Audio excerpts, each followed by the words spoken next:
Voilà, donc je vous dis bonjour ou bonsoir, ça dépend, et merci de m'avoir accordé une petite plage pour ce salon virtuel des associations. Je suis accompagnée de, j'ai pris le temps de noter votre nom, Madame Rosine Fortuné du,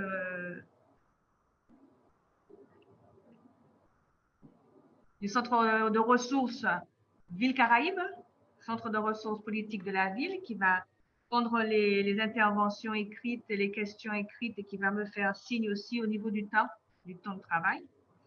Cette petite conférence a pour un titre Gender Budgeting ou bien Budget intégrant le genre ou encore Approche budgétaire intégrée. Enfin, autant de mots pour dire que lorsque l'on définit des budgets en relation avec les politiques publiques que l'on veut mettre en place, cela concerne aussi les associations qui portent des projets en relation avec ces politiques publiques, une attention particulière doit être portée à la question du genre, à la question des femmes derrière la question du genre et à la question de la place des femmes dans ces politiques publiques.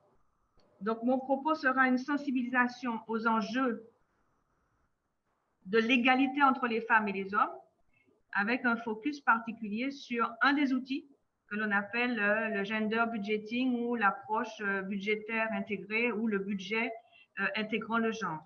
Alors, je vais vous partager l'écran. Si j'y parviens, pour avoir un support commun à cette intervention qui se veut courte.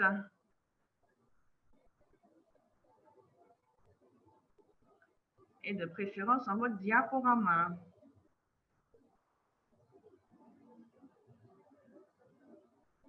Je sais qu'il y a toujours un petit décalage entre l'affichage de l'image chez moi et chez vous. Madame Fortuné, vous la voyez, la diapo? Oui. Voilà, donc sensibilisation aux enjeux de l'égalité entre les femmes et les hommes. Et je suis Muriel Sidalise-Montel, la déléguée régionale aux droits des femmes et à l'égalité auprès du préfet de Martinique. Voilà ce sur quoi nous allons échanger cet après-midi. Sujet central, la mise en place d'une approche budgétaire intégrée relative à l'égalité entre les femmes et les hommes dans la programmation des crédits de nos politiques publiques, très souvent dans la programmation des crédits de la politique de la ville et l'expérimentation particulière du budget intégrant le genre. Alors, je vais vous rappeler quand même en termes de sensibilisation que l'égalité entre les femmes et les hommes a été déclarée grande cause du quinquennat du président de la République. Et cette stratégie est très ambitieuse et se renforce au fil du temps. Il y a des textes législatifs à partir desquels sont consolidées les manières de porter cette égalité dans les politiques publiques. Une loi du 4 août 2014 qui s'appelle la loi pour l'égalité réelle entre les femmes et les hommes, et elle impose à l'État comme aux collectivités territoriales la mise en œuvre d'une politique pour l'égalité entre les femmes et les hommes selon une approche intégrée, c'est-à-dire en interrogeant de manière préventive, le plus en amont possible, et de manière transversale, tout au long d'un processus d'élaboration et aussi d'évaluation de ces politiques.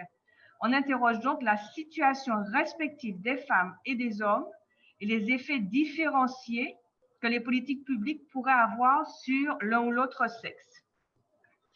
Vous précisez également en introduction qu'il y a un article de loi de programmation pour la ville.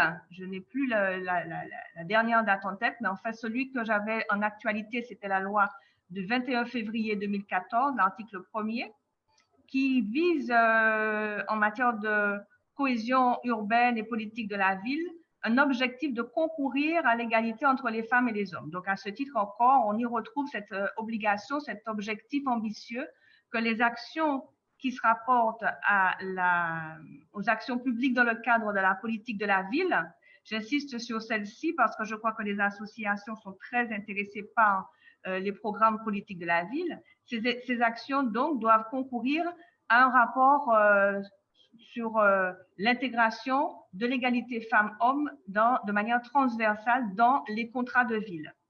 Je passe les textes législatifs et je suis de toute façon à votre disposition le cas échéant au travers des coordonnées qui vous seront données pour aller un peu plus loin sur ce dispositif, ce cadre législatif.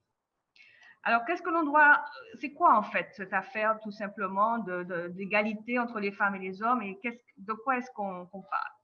Je vais quand même, je ne vais pas balayer tous les champs de ce slide qui parle de constater, s'interroger, s'outiller, identifier et évaluer. Je vais insister sur certains d'entre eux. Parfois, je peux aller un peu vite. Mais en termes de constat, je voudrais quand même attirer l'attention de manière assez simple de tous et de toutes sur des idées reçues concernant les inégalités. En fait, les stéréotypes sexistes sont encore présents. On a en tête en ce moment les achats de Noël. On va acheter certains achats pour les filles et d'autres cadeaux pour les garçons. On a en tête aussi au sein de la fonction publique des stéréotypes. Par exemple, lorsqu'on imagine un personnel enseignant, ce sera une enseignante qui viendra à l'esprit. Quand on va penser à un personnel chercheur, ce sera plutôt un homme qui viendra à l'esprit. Ce sont des stéréotypes qui propagent ces idées reçues sur la capacité de faire ou d'être en fonction de son genre. Les stéréotypes, on les retrouve même dans les livrets d'orientation scolaire, bon, de moins en moins, mais en fait quand même, il y a des orientations particulières qui sont mises en avant avec en image des filles et des orientations plutôt mécaniques, techniques, avec des orientations, avec des représentations particulières qui mettent plutôt en avant les garçons à ce stade-là, les hommes plus tard. Les idées reçues nous amènent à faire un constat chiffré concernant ces inégalités. C'est la deuxième sous-idée que je vous soumets à travers cette sensibilisation sur l'aspect constater les inégalités. Et là, je serai un peu ennuyeuse, mais quelques chiffres quand même concernant 52% de la population, les femmes. Elles souffrent d'un écart moyen de salaire de 24%. Même dans la fonction publique, il y a un écart, la fonction publique d'État, un écart moyen de l'ordre de 300 € par mois, à fonction égale entre les hommes et les femmes. 72% de la part des tâches domestiques sont réalisées par les femmes. Au niveau national, on n'a que 16% de femmes mères, même si les choses ont évolué très positivement dans notre territoire. Le travail à temps partiel concerne une femme sur 3. Il y en a 225 000 chaque année qui sont victimes de violences physiques, de violences sexuelles par un conjoint. L'écart de salaire dont je vous ai parlé se retrouve bien entendu au niveau de la retraite. Il y a un écart de 39% de points entre la retraite d'une femme et la retraite d'un homme. Et enfin, bon, il y a très peu de pères qui se mobilisent sur les compléments d'activité pour s'occuper de leurs enfants. Ils sont de l'ordre de 4%. Alors, encore une fois, je ne vais pas en rajouter, mettre trop de chiffres, mais je ne sais pas si j'arrive à vous montrer. Il y a des petits guides qui sont à votre disposition et qui sont édités par le secrétariat d'État en charge de l'égalité, par le ministère aujourd'hui en charge de l'égalité entre les femmes et les hommes, et qui reprend toutes ces données chiffrées. Et on a les données chiffrées propres à nos territoires également. Il y a des publications de l'INSEE aussi qui permettent de chiffrer ces inégalités et d'enrichir en gros le constat.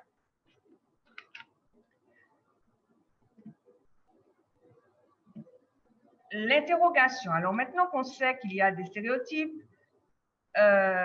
qui sont suffisamment lourds historiquement parlant et culturellement parlant pour que les inégalités soient lourdes elles aussi et chiffrables, on peut s'interroger oui, sur mais c'est quoi les objectifs qui sont recherchés par la politique publique que je vous ai annoncée de diminution de ces inégalités. Qu'est-ce qu'on fait? Comment fait-on? Et puis, sur le plan budgétaire, et c'est là que je veux en venir, comment se développe cette approche budgétaire intégrant le genre? Je vérifie l'heure, il faut que j'accélère. Un rappel toujours, puisque je profite pour sensibiliser les personnes qui sont connectées, qui le seront, aux enjeux de l'égalité entre les femmes et les hommes. un rappel général sur les objectifs de la politique publique d'égalité qui est menée par les différentes institutions et à laquelle cette politique publique participe bon nombre d'associations. Bon nombre d'associations aujourd'hui connectées ou demain se retrouveront dans les thématiques qui sont affichées ici et qui constituent les piliers de cette politique publique d'égalité. Alors, bien entendu, diffuser une culture de l'égalité et lutter contre les stéréotypes sexistes. Je connais beaucoup d'associations, par exemple, qui interviennent en milieu scolaire. Une action concrète serait celle d'inviter à plus de mixité dans les filières. D'autres actions sont menées par des associations, par exemple, pour lutter contre les violences et le cyberharcèlement. La lutte contre les violences sexistes et sexuelles, c'est aussi un axe fort et qui est très, très, très important dans la politique publique de l'égalité. On est en pleine fin de la 21e campagne de lutte contre les violences faites aux femmes en Martinique. Chaque année, il y a une campagne et je passe, ce n'est pas le sujet, les chiffres des faits de violence et des faits de justice qui sont autour de ces violences conjugales ou intrafamiliales, mais c'est un axe fort de la politique publique de l'égalité. Et certaines associations interviennent aussi beaucoup dans ce champ-là. L'accès aux soins de santé et la santé procréative, la santé des femmes, la santé sexuelle, la santé reproductive, on a des particularités en Martinique. Et là encore, beaucoup de partenaires associatifs interagissent avec les structures publiques qui sont en charge de cet axe-là. L'égalité professionnelle et l'autonomisation économique des femmes. Nous avons fait un salon de l'égalité professionnelle en octobre avec la mission locale du centre, par exemple. L'idée, c'est un peu de contrebalancer ou de compléter la lutte contre les violences en apportant, entre autres, de l'autonomie aux femmes pour les affranchir d'une certaine dépendance économique vis-à-vis de certains conjoints. La parité dans la vie sociale, économique et politique. J'insiste particulièrement sur la parité dans la vie sociale parce que la parité au sein des associations qui sont intéressées par ce salon est un sujet en soi, sans condamner, sans critiquer, mais c'est une interpellation que je fais aux associations de se poser ces questions de la parité dans leur structure, dans leur fonctionnement. Et bien sûr, la parité économique et politique, vous connaissez les lois qui ont été votées en ce sens et les évolutions qu'on a pu constater. Et à l'échelle un peu centrale, plutôt, il y a vraiment des actions à l'international en faveur de l'égalité. Nous en venons à le budget intégrant le genre. Donc, parmi les interrogations, vous voyez tout à l'heure, qu'est-ce qu'on fait dans cette stratégie et quels objectifs sont recherchés. Sur le plan juridique, il y a des objectifs à atteindre en termes d'égalité, mais sur le plan budgétaire aussi. Je laisse prendre un peu connaissance de ce slide et j'insiste un peu sur celui-là en particulier, c'est le cœur de l'intervention. Pour vous dire que le budget intégrant le genre, il mesure bien sûr l'impact des recettes et des dépenses, donc le budget, de chacune des actions publiques conduites et des budgets correspondants. C'est un facteur de performance et de transparence de l'action publique qui permet à l'État de concrétiser, de mesurer ses engagements nationaux et internationaux en matière d'égalité femmes-hommes et qui permet une meilleure transparence dans la gestion des fonds publics. Ce budget et cette approche permettent d'avoir beaucoup d'informations sur l'évolution des rapports sociaux de sexe et bien sûr beaucoup d'orientations possibles pour approcher ou arriver à cette égalité des sexes. Donc, c'est un outil de bonne gouvernance parce qu'il oblige à une évaluation. C'est un objectif important de transformer, d'adapter nos budgets pour les rendre beaucoup plus efficaces et beaucoup plus importants. Les politiques publiques sur l'égalité ont des effets directs et des effets indirects. Je ne sais plus si, voilà, le slide d'après est assez complet aussi. Donc, autant lire ce qui s'affiche, comme ça ne va pas vous perturber de m'entendre dire autre chose. Les politiques publiques ont des effets directs sur l'égalité entre les femmes et les hommes. Certaines politiques publiques ont un impact direct sur les droits des femmes. Alors, il y a un exemple qui est pris là, concernant la parité, l'égalité professionnelle, la lutte contre les violences faites aux femmes Mais il y a aussi, et c'est là que c'est plus difficile à cerner, des effets indirects. Parce que parfois, des pratiques complètement neutres peuvent avoir des effets défavorables à cet objectif d'égalité. Des règles de fonctionnement, des manières de s'organiser. Donc, par exemple, faciliter l'accès à l'emploi des conjoints d'expatriés ou bien développer le congé paternité, ce sont des effets indirects en termes de fonctionnement de nos institutions, de nos sociétés, de nos entreprises et de nos associations aussi, qui peuvent avoir donc des effets sur l'égalité entre les femmes et les hommes. Je passe maintenant à comment fait-on, comment est-ce qu'on peut s'outiller pour arriver à déployer dans nos activités des budgets genrés, des budgets qui interrogent le genre. La première des choses à faire, c'est d'avoir des statistiques sexuées. On en a besoin parce que cela permet de faire un diagnostic de l'existant, de prendre en compte les besoins des femmes et les besoins des hommes, d'objectiver la part des femmes et des hommes qui bénéficient de l'action. Une action A est développée. On se pose la question en développant cette action. Quelle part cette action aura, quel effet aura sur le bien-être et l'égalité entre les femmes et les hommes?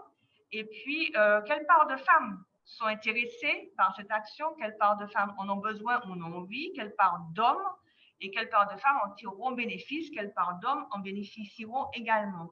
Donc, on vérifie l'égale implication femmes-hommes dans la gouvernance des porteurs de l'action, dans des associations par exemple, et dans la mise en œuvre de l'action. Et ces statistiques sexuées nous permettent d'avoir donc un diagnostic de l'existant. Et elles sont aiguillées, elles sont produites parce que l'on répond à deux questions très simples. Est-ce que cette action, ce dispositif, conduit à réduire les inégalités? À défaut, ne les renforce pas. Au mieux, contribue à l'émancipation des femmes? Ça, c'est la première question. Et est-ce que des écarts sont constatés entre l'objectif de départ et le résultat final? Voilà le slide qui correspond à ce que je viens de dire. Vous m'excuserez d'avoir eu un petit décalage.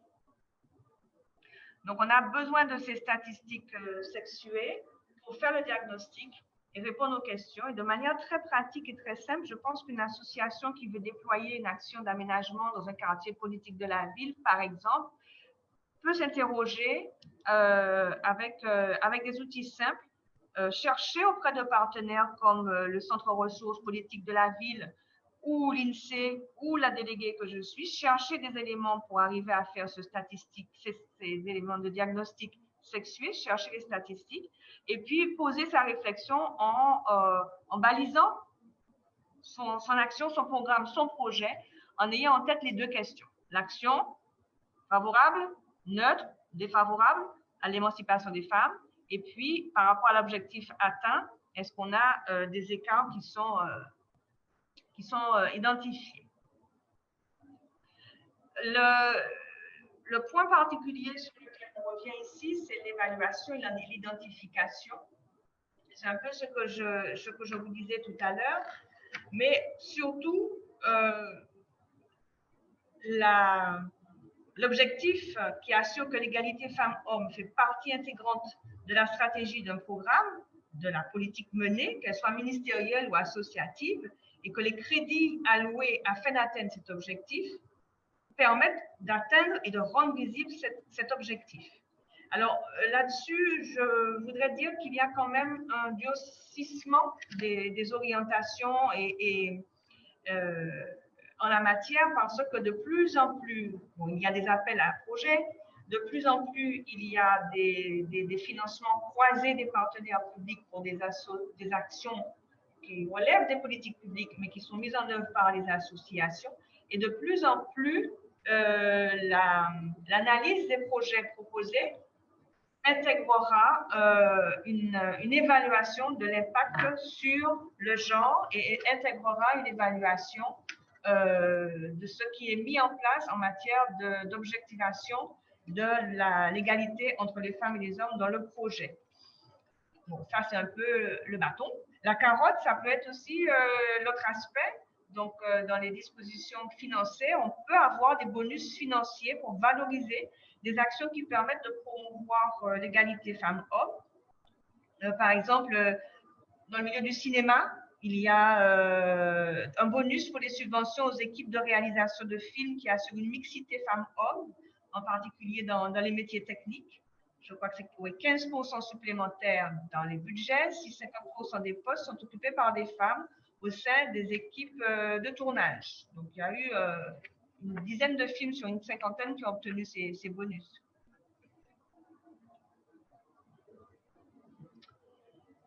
La deuxième petite flèche là indiquait questionnaire association. Parce qu'avec les collègues en charge de la politique de la ville, les délégués du préfet, nous avons déjà préparé un document qui sera disponible aussi à la demande, en reprenant contact avec les délégués du préfet, avec les collègues de la DGSCS ou encore avec moi-même, qui permet justement une grille d'évaluation et d'auto-évaluation par les porteurs de projets de cette prise en compte de l'égalité ou des objectifs d'égalité entre les femmes et les hommes pour toutes les actions que vous portez. Je profite pour faire un petit point sur l'actualité de la délégation en insistant sur le fait que notre action est très transversale. La politique de la ville intègre parmi ses fondements l'égalité entre les femmes et les hommes. Bon, j'insiste beaucoup sur la politique de la ville, encore une fois, parce que je sais que beaucoup d'associations émargent au dispositif politique de la ville, même si ce ne sont pas les seuls. Hein, toute la Martinique n'est pas couverte par la géographie prioritaire.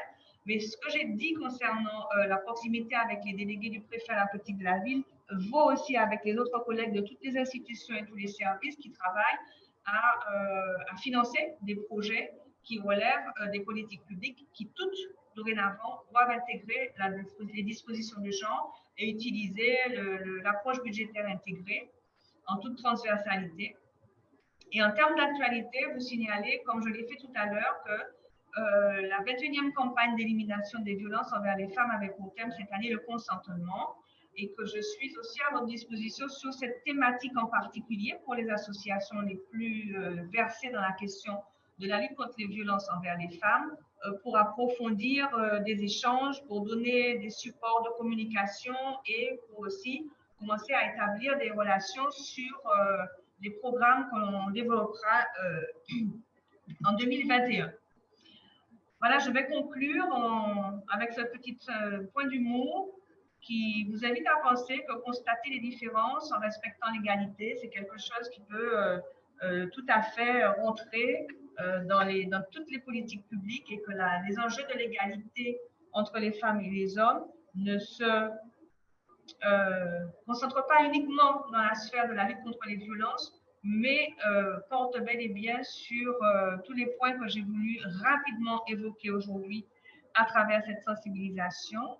Et vous dire également que le budget intégrant le genre, ça paraît être quelque chose un peu pardon de parler d'usine à gaz, mais ça n'en est pas, c'est une question de positionnement des partenaires autour des deux questions essentielles que j'ai évoquées tout à l'heure et d'analyse et de diagnostic avec une orientation particulière qui analyse d'un côté ce que je veux développer comme action apporte ou pas à l'égalité entre les femmes et les hommes. Et puis pour les financeurs, c'est déjà intégré, c'est qu'est-ce que ce projet qu'on leur me soumet en termes de financement apporte ou pas en termes d'amélioration de l'égalité entre les femmes et les hommes. Je voulais vous signaler des guides aussi. Il existe égalité et guide pratique à destination des associations. Je pense que la DGSCS pourra en reparler et le mettre à disposition le moment venu. Bon, pour que vous ayez une idée.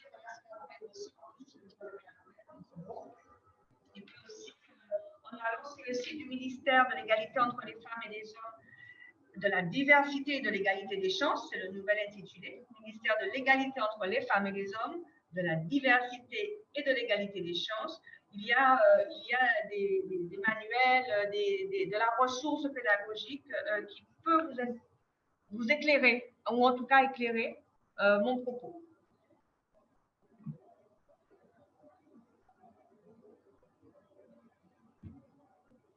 Voilà, j'en ai terminé. Si des questions, je suis à votre disposition. Sinon, ça a été très rapide. Je suis à la disposition des personnes qui sont là pour un échange sur la présentation que je viens de faire.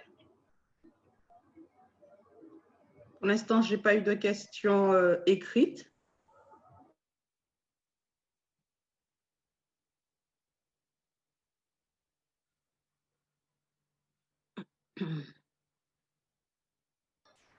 Je vérifie si j'ai oublié quelque chose. Alors, du coup, dans les aspects un peu plus techniques, peut-être que je cherchais, oui, je voulais insister sur des adresses, pas seulement sur la sensibilisation des acteurs à cette intégration de la dimension genre dans les budgets. Les dossiers de demande de subvention seront de plus en plus analysés au regard de la prise en compte de l'égalité entre les femmes et les hommes, en termes de contenu et en termes d'instance de gouvernance. Bon, là, je suis passée un peu rapidement dessus, mais ça peut être une manière intéressante de se questionner sur sa propre structure et sur son organisation interne en tant qu'équilibre, représentation équilibrée des femmes et des hommes aux différentes instances de gouvernance des associations. En tant que fonctionnement aussi, parce qu'il y a parfois des difficultés pour les femmes à se libérer, pour participer à la vie citoyenne, à la vie associative. Donc, est-ce qu'on se pose des questions sur la façon la plus simple de leur permettre de le faire dans nos associations? Et ce que je voulais vous dire, c'était vous donner un exemple de cotation de dossiers de demande de subvention de bonus avec mise en œuvre de bonus financiers. Alors, je vous ai parlé de la grille de questionnement qui est proposée aux associations, qui leur permet de s'interroger sur l'égale conditionnalité de leur programme. Et puis, de notre côté, les institutions ont donc une forme de classement des dossiers qui n'est pas encore vraiment en application, mais qui va le devenir de plus en plus, et qui a comme source une grille de l'OCDE, l'Organisation de coopération et de développement économique. Il y a 3 niveaux de dossiers. Le niveau 0, c'est celui qu'on analyse et dont on se rend compte qu'il ne prend pas en compte du tout l'égalité entre les femmes et les hommes.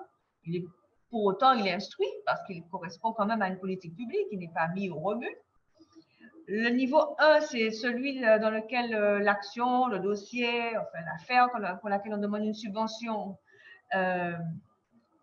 pointe l'égalité entre les femmes et les hommes avec comme critère que c'est un objectif secondaire ou significatif.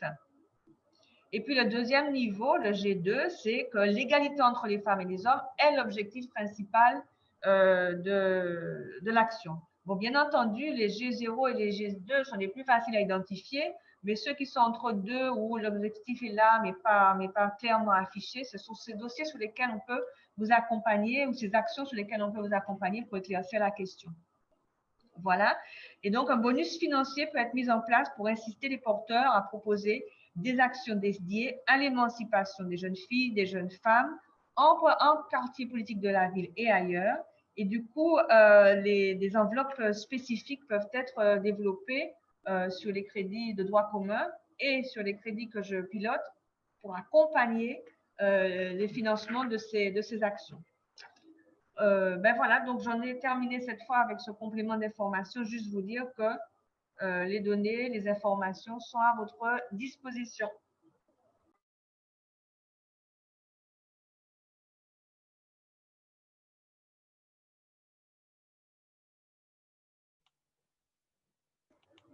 Madame Fortuné, pas de questions toujours? Non, toujours pas de questions. Et de votre côté non plus? Vous pourriez avoir des des précisions à apporter sur la question concerne les financements spécifiques. Donc, ce sera une démarche qui sera adoptée pour tous les appels à projets ou simplement… De plus en plus, oui, de plus en plus. En fait, dans le projet de loi de finances, dans les PLF, la question du genre est déjà posée, les indicateurs sont déjà posés au niveau gouvernemental. Dans les documents de stratégie pour chaque ministère, je pense à la police, à la justice, à l'éducation nationale, etc., la culture, dans leur document stratégique de programmation de leur budget, cette question aussi est déjà posée, des indicateurs existent aussi, et cette nécessité d'analyser les budgets de chaque ministère du gouvernement en termes de genre est déjà mise en application. Ça veut dire en fait que si vous regardez le budget du ministère de la Culture, par exemple, il est avéré que dans le milieu culturel, énormément d'hommes et de femmes sont concernés par les métiers de la culture, mais énormément de postes de dirigeants des structures porteuses de culture sont détenus par des hommes. Donc, par exemple, à l'intérieur même de ce ministère de la Culture, il y a un observatoire qui a été mis en place et des mesures correctives sont d'ores et déjà appliquées pour équilibrer la représentation femmes-hommes dans les différents porteurs de culture, les théâtres, etc., toutes les scènes nationales, etc. Donc, très concrètement, c'est un exemple qui essaie d'illustrer que l'approche du budgétaire intégré est déjà mise en œuvre au niveau du gouvernement. Et quand nos députés discutent de la loi de finances, du projet de loi de finances, ce sont des projets de loi qui répartissent des grandes masses financières, mais qui, en amont, dans les cabinets ministériels, ont été étudiés beaucoup avec des indicateurs chiffrés précis et ont des objectifs à atteindre en matière d'égalité.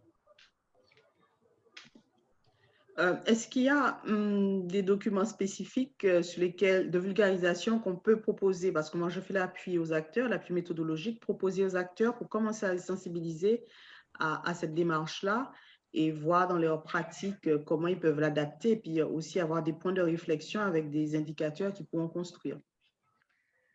Alors, je notais des adresses particulières. Enfin, je vous les donnerai en direct, puisque c'est des trucs à dire en HTTP, machin, c'est pas marrant. Mais enfin, oui, il y a l'Observatoire national de la politique de la ville a des études.